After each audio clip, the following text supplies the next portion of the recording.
एक पार्टी ने दूसरी पार्टी के खिलाफ एक सिविल केस फाइल किया है जहाँ पे कुछ भी मामला हो सकता है। वो ज़मीन की वो क्या कहते हैं, ज़मीन पे कब्ज़ा करने से लेके पैसे वापस करने से लेके या फिर जो भी इशू हो सकता है, जो सिविल में जो जो केसेस आते हैं उसमें से अगर आपने किसी भी पार्टी पे कोई केस किया है और सामने वाली पार्टी नहीं आ रही है तो आपने एक वर्ड सुना होगा, एक्स पार्टे ऑर्डर।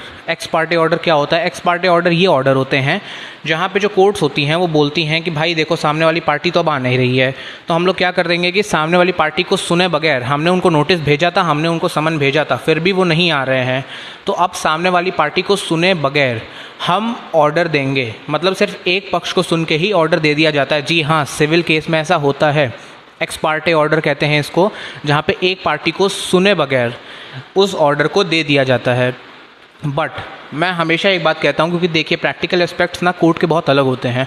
मैं आपको एक बात कहता हूँ कि जब आपने अपनी सामने वाली पार्टी को पहला समन भेजा है तो पहला समन भेजने के बाद आप कुछ दिन रुक जाइए। जब पहला समन देते हैं, पहली कोर्ट की तारीख पड़ती है, समन मतलब कि जब सामने वाली पार्टी को बुलाया जाता है कि कोर्ट में आके आप अपना पक्ष रखिए, तो सामने वाली पार्टी नहीं आई है। अब कोर्ट बोलती है, क्योंकि कई केसेस में ना कोर्ट क्या होती है, कई केसेस में कोर्ट शांत होती है, वो बोलती है कि चलो ठीक है, एक और डेट देख लेते हैं, दूसरी डेट देख लेते हैं, तीसरी डेट देख लेते हैं। और अगर कोर्ट बहुत ऐसी स्ट्रिक्ट होती है कि हमने आपको नोटिस दी थी फिर भी आप नहीं आए, अब हम आपके खिलाफ ऐसे ही ऑर्डर सुना देंगे, या फिर हम आपका केस सुने बगैर ही हम ऑर्डर पास कर देंगे। ये होता है एक्स पार्टे ऑर्डर। तो मैं हर लॉयर को ये बोलूँगा कि सिविल केस में कभी भी एक्स पार्टे ऑर्डर के लिए ना जाए। अब ये देखिए, यहाँ पे नहीं, थोड़ी काउंटर बातें होती हैं। लोग एक तरफ खुश रहते हैं कि भैया हमारे पक्ष में सुना जा रहा है, हम एक्स पार्टे ऑर्डर के लिए क्यों नहीं जाएं। देखिए सर, आप एक्स पार्टे ऑर्डर के लिए इसलिए मत जाइए क्योंकि एक्स पार्टे ऑर्डर की सबसे बड़ी इशू ये है ना कि जैसे एक्स पार्टे ऑर्डर शुरू में तो आपके खिलाफ में भी या फिर आपके पक्ष में भी हो सकता है, क्योंकि एक्स पार्टे मतलब एक ही पार्टी को सुन के हो रहा है। तो उसमें जनरली क्या होता है कि जब एक्स पार्टे ऑर्डर हो जाता है, मतलब जब सामने वाला आपका पड़ोसी है या फिर जिस पे भी आपने केस किया है, जो डिफेंडेंट कहते हैं, जिसको हम सिविल की भाषा में जो केस करता है उसे प्लेंटिफ कहते हैं, जिस पे केस होता है उसको डिफेंडेंट कहते हैं सिविल केस में। तो वो लोग क्या करते हैं, वो लोग एक रिस्टोरेशन एप्लीकेशन लगाते हैं एक्स पार्टे ऑर्डर की। रिस्टोरेशन एप्लीकेशन क्या होती है? रिस्टोरेशन एप्लीकेशन वो ऑर्डर होती है जहाँ पे वो एक एप्लीकेशन लगवाते हैं, बोलते हैं कि इस एक्स पार्टे ऑर्डर को ख़त्म कर दिया जाए और अब हमको सुनने का मौका दिया जाए। और मैं आपको एक बात बताता हूँ, सिविल केस क्रिमिनल केस जैसा नहीं होता है। सिविल केसेस जो होते हैं या जो सिविल प्रोसीजर कोड है हमारा, ये बहुत लिबरल है और बहुत शांत है। मतलब इसमें कोई ऐसा नहीं है कि बहुत स्ट्रिक्ट रूल्स नहीं है। अगर आप ये एप्लीकेशन देंगे ना तो जनरली ये सारी एप्लीकेशंस कोर्ट में एक्सेप्ट हो जाती हैं। तो मतलब जो एक साल तक आपने पूरे कोर्ट की हियरिंग चलाई, अपना बात रखा, अपनी पक्ष रखे, अपने सबूत दिए, जो भी किए, अब एक साल के बाद आप वापस ज़ीरो पे आ चुके हैं। क्यों? क्योंकि ये जो रिस्टोरेशन एप्लीकेशन है ये ईजिली एक्सेप्ट हो जाती है। तो अब आपने जो जितना यहाँ पे पैसा फूका, मनी फूका, यहाँ पे टाइम अपना वेस्ट किया, जो भी किया, वो चीज़ अब आपको वर्थ नहीं देगी जो उसको मिलना चाहिए था। And this is very unfortunate.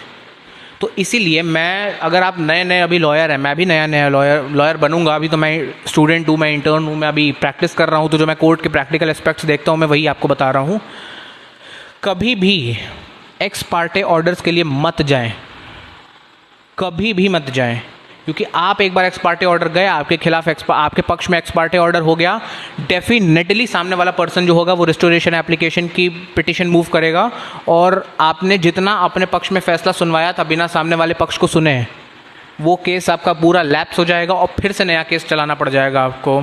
तो कभी भी सिविल के केसेस में एक्स पार्टे ऑर्डर मत कराएं। क्रिमिनल केस में एक्स पार्टे ऑर्डर नहीं होता है, ठीक है। वहाँ पर अगर समन भेजा जाता है, वहाँ पर अगर आप नहीं आते हैं तो आपके खिलाफ नॉन बेलेबल वारंटी इशू होता है, फिर आप जेल जाइए, ठीक है। लेकिन सिविल के केसेस में आई ऑलवेज रिकमेंड, कभी भी एक्स पार्टे ऑर्डर के लिए मत जाइएगा। एक्स पार्टे ऑर्डर लोग देते हैं, बट प्रैक्टिकली एस्पेक्ट्स में मैं आपको बता रहा हूँ कि एक्स पार्टे ऑर्डर में जो फ़ायदा बहुत कम होता है, टाइम का नुकसान बहुत ज़्यादा होता है और आप घूम फिर के वापस उसी सिचुएशन में, उसी विशेष सर्कल में फंस जाते हैं जहाँ पर आप पहले थे।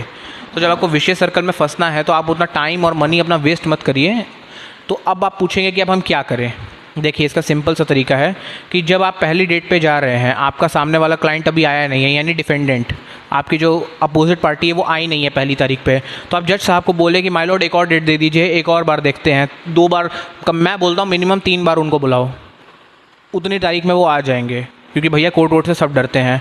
और मैं हमेशा रेकमेंड करता हूँ प्लीज़ एक्स पार्टे ऑर्डर के लिए मत जाइए, क्योंकि मैंने देखा है लोगों का टाइम वेस्ट होते हुए देखा है, और अच्छा खासा टाइम वेस्ट होते हुए देखा है। 1-1 साल तक केस चल रहा है और टाइम वेस्ट। रिस्टोरेशन की एप्लीकेशन मूव हुई, एप्लीकेशन एक्सेप्ट हो गई, लोअर कोर्ट से हो नहीं हुई तो हायर कोर्ट से हो गई, हायर से नहीं तो सुप्रीम से हो गई, और फिर आप भटकते रहिए। तो कभी ऐसा कुछ मत करिएगा, या फिर कोई ऐसी एप्लीकेशन मूव मत करिए।